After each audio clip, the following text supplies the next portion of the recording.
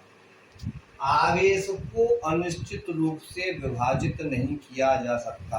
अर्थात आवेश क्या होता है? किसी वस्तु पर जो आवेश होता है मूल आवेश का पूर्ण गुणज होता है। आवेश को अनिश्चित रूप से विभाजित नहीं किया जा सकता। ये इस रूप में होगा plus minus E plus minus 2e plus minus 3e इत्यादि। इसको हम plus minus e/2 plus minus 2e/3 इस तरह नहीं लिख सकते हैं। अर्थात क्वांटीकरण क्या है? किसी वस्तु पर जो आवेश है, किसी चालक पर जो आवेश है, वो इस जो मूल आवेश अभी मैंने आपको बताया है, इस मूल आवेश का पूर्ण गुणज होता है। यानी ये गुणज गुणांक रूप में होता है, कभी भी ये अनिश्चित रूप से विभाजित नहीं किया जा सकता। ये क्या है? आपका क्वांटीकरण है। अब देखिए यहाँ कुछ अपवाद तो नहीं कहेंगे, लेकिन अभी दो आर्टिकल अमेरिका के वैज्ञानिकों ने खोज कर लिए हैं, दो नए तत्व निकाले हैं जहाँ पर एक क्वांटीकरण का नियम फेल होता है। अभी हम क्वांटीकरण को पढ़ते आ रहे हैं कि इसको उनसे विभाजित नहीं कर सकते। अभी अभी जो निकाले हैं क्वार्क नाम से दो तत्व निकाले हैं, क्वार्क 1 और क्वार्क 2। इस पर जो आवेश है प्लस माइनस E/3 और दूसरे पर प्लस माइनस 2E/3 है। ये क्वार्क। तो बेटे चार्ज के बारे में बात समाप्त होती है यहाँ पर। अब चार्ज का जो मात्रक है वो कूलाम रखा है, कूलाम। यानी अभी हम पढ़ते हैं किसी चालक में 1 सेकेंड में प्रवाहित जो आवेश की मात्रा है उसे हम क्या कहते हैं, उसमें बहने वाली धारा कहते हैं। यानी 1 सेकेंड में किसी चालक में जितना आवेश प्रवाहित हो रहा है वही उसकी विद्युत धारा है, अर्थात I बराबर Q/T। Q को बनवाना यानी 1 सेकेंड में किसी चालक में प्रवाहित आवेश की जितनी मात्रा है उसमें बहने वाली धारा आई है। तो यहाँ से क्या करेंगे, Q बराबर IT। अब आवेश को कैसे लिखें, 1 सेकेंड में जितनी धारा प्रवाहित होती है किसी चालक में वही उसका चार्ज भी है। तो Q, तो इसका जो मात्रा हुआ कितना हो जाएगा, एम्पियर गुणा सेकेंड, एम्पियर गुणा सेकेंड, यानी इसे कूलाम भी कहेंगे, अर्थात 1 कूलाम बराबर 1 एम्पियर। तो बेटे यहाँ तक अब कूलाम के बाद उसके बारे में, आवेश के बारे में बात खत्म होती है। यहाँ कूलाम शब्द आ गया है। आगे अगले वीडियो में हम आपको कूलाम से लॉ पढ़ाएंगे, कूलाम का नियम क्या है। तो आगे वीडियो को आप देखते रहिएगा। आप मेरे चैनल को सब्सक्राइब करिएगा। आपको नई वीडियो पर डे आपको प्राप्त होती रहेगी। हर chapter wise, point to point chapter wise, हर चैप्टर वाइज यूपी बोर्ड का सिलेबस पूरा कराऊंगा।